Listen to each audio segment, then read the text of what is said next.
आज हम एक नया स्ट्रक्चर पढ़ने वाले हैं जिसको हम कहते हैं कांट हैव। इसका यूज किस तरीके से किया जाता है? इसका यूज एक ऐसी सिचुएशन में किया जाता है जिसमें कोई आपके पास आया और उसने आपको कहा, मैंने आपको मार्केट में देखा था। किसी ने कहा, यार पता है तेरे को उसने चोरी की थी, तेरे को पता है उसने प्रोजेक्ट कंप्लीट कर लिया है। ये मैंने एग्जांपल्स लिख रखे हैं। और इसकी रिस्पॉन्स में आप कहते हैं ऐसा हो ही नहीं सकता। कोई एक ऐसी चीज जिसमें आपको फर्म बिलीव है कि it didn't happen, it could not even happen, ऐसा हो ही नहीं सकता था। उसके लिए आप एक एडवांस मॉडल कांट हैव का यूज कर सकते हैं। Instead of using might not have, may not have seen, इसकी जगह हम कांट हैव का यूज कर सकते हैं।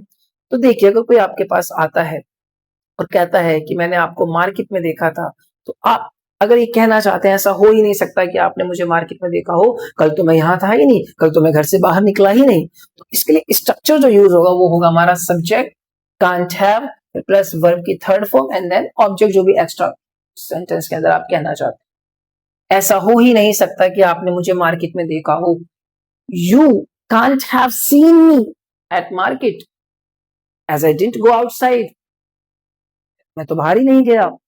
इसी तरह कोई आपसे कहता है कि पता है उसने चोरी की है, आप कहते हैं नहीं, ऐसा तो हो ही नहीं सकता कि वो चोरी करे, यार वो तो बड़ा ऑनेस्ट इंसान है। आप कोई भी इसके साथ लॉजिक लगा सकते हैं, यार वो तो यहाँ था ही नहीं, यार वो तो कल शहर से बाहर था, कैसे चोरी कर सकता है।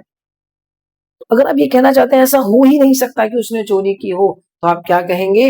ऐसा हो ही नहीं सकता कि उसने चोरी की हो, तो आप क्या कहेंगे? He can't have stolen as he was outside the town, he was out of town। कोई आया, उसने कहा पता है उसने प्रोजेक्ट कंप्लीट कर लिया है, एंड यू नो कि इस प्रोजेक्ट को करने में टाइम लगेगा, it takes time to complete that project, और उस टाइम से बहुत पहले ही किसी ने प्रोजेक्ट को पूरा कर लिया है, और आप कहते हैं भाई ऐसा हो ही नहीं सकता कि उसने प्रोजेक्ट पूरा कर लिया हो, कम से कम 1 हफ्ता लगेगा इस प्रोजेक्ट को पूरा करने में, उसने 2 दिन में कैसे कर लिया होगा? ऐसा हो ही नहीं सकता कि उसने प्रोजेक्ट पूरा कर लिया हो।